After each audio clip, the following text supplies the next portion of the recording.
गालिब 19वीं सेंचुरी के आदमी हैं।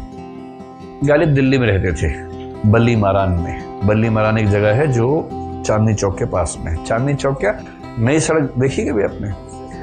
हाँ, तो नई सड़क के लिए ना मुड़े, अगर हम सीधे चावड़ी से जामा मस्जिद की ओर जाएं तो दाईं ओर मुड़ेंगे तो वहाँ बल्ली मारान का एक इलाका है, वहाँ उनकी एक हवेली है, बड़ी महत्वपूर्ण हवेली है।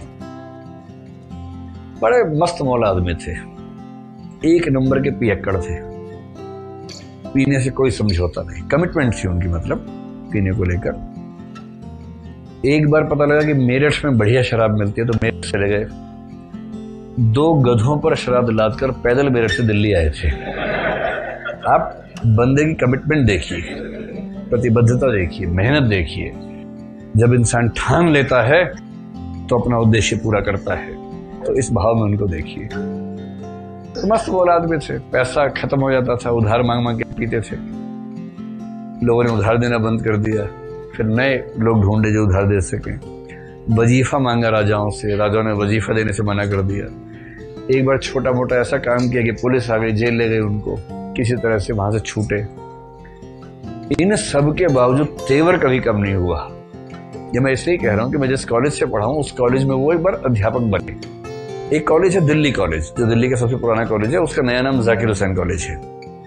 तो वो एकदम नई दिल्ली स्टेशन के पास अजमेरी गेट पर पहले था, अब तो बिल्डिंग दूर चली गई वहां से। तो जब हमने वहाँ पढ़ाई शुरू की तो हम बताया गया कि मिर्जा गालिब इसी कॉलेज के अध्यापक थे। मैं तो धन्य हो गया, मैंने कहाँ से पैर पड़े थे बताओ, थोड़ा मिट्टी लगा ले माथे पर।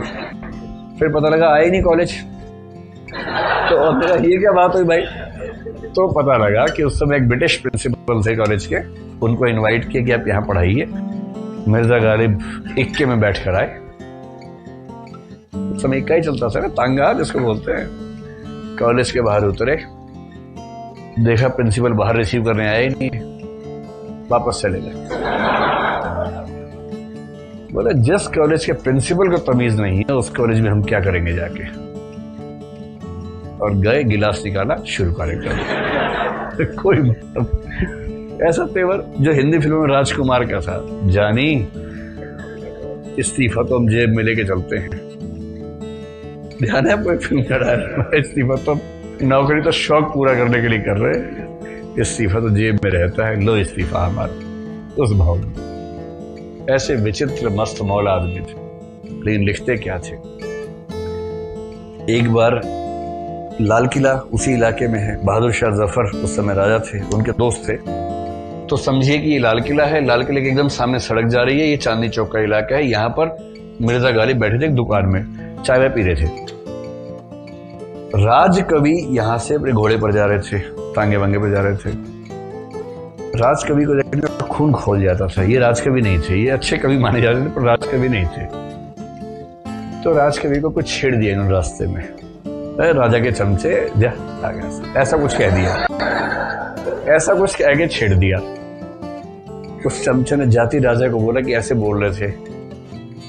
उन्हें बुलाया गुस्से में गालिब को, आओ गालिब इधर। कस के डांट लगाई गालिब को, ऐसे बोल सकते हो, तुम्हारी ये हिम्मत कैसे हो, ये हो।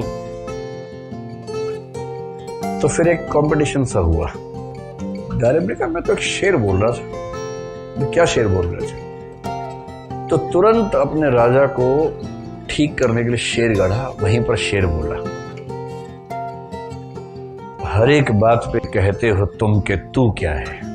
वो तेरा तू है क्या, तू क्यों, ये वाला जो भाव आता है ना, उस भाव के लिए कह रहे हैं। हर एक बात पे कहते हो तुम के तू क्या है, तुम ही कहो कि ये अंदाज़े गुफ्तगू क्या है। ये क्या तरीका है बात करने का भाई। और अगली लाइन में तो ऐसा धोया राजा को, रगों में दौड़ते फिरने के हम नहीं कायल, जब आंख ही से न टपका तो फिर लहू क्या है। अबे आंख से टपका और लहू, रगों में दौड़ रहा है उससे क्या होता है, आंख से टपके तब माने कि लहू होता है। तो गालिब गालिब है, गालिब की बात अलग है। इसमें क्या मुश्किल शब्दों का प्रयोग किया गया है या बहुत आसान भाषा है। रगों में दौड़ते फिरने के हम नहीं कायल, जब आंख ही से न टपका तो फिर लहू क्या है। एकदम आसान भाषा, और भाषा इतनी आसान कि तुरंत दिल को छेद कर देती है, दिल के अंदर। ये जो उर्दू की बात है, ये चमत्कार गालिब का है, चमत्कार बिहारी के पास भी है। बिहारी के पास चमत्कार भी छोटे छंद दोहे में है, इनके पास गजल में, शेर में है। शेर भी मुक्तक है, दोहा भी मुक्तक है बिहारी का। एक मुक्तक सुनाते हैं बिहारी तो चमत्कार हो जाता है, एक मुक्तक सुनाते हैं गालिब तो चमत्कार हो जाता है, पर दोनों चमत्कारों में अंतर है। और तब वो तुलना कर रहे कहत नटत और गालिब के शेरों की। और अंत में निष्कर्ष निकालते हैं, कविता और शेर में अंतर यह है कि कविता लिखी जाती है और शेर कहा जाता है। कहने में सहजता है, लिखने में सजगता है। इसलिए बिहारी के चमत्कार और गालिब के चमत्कार में अंतर है।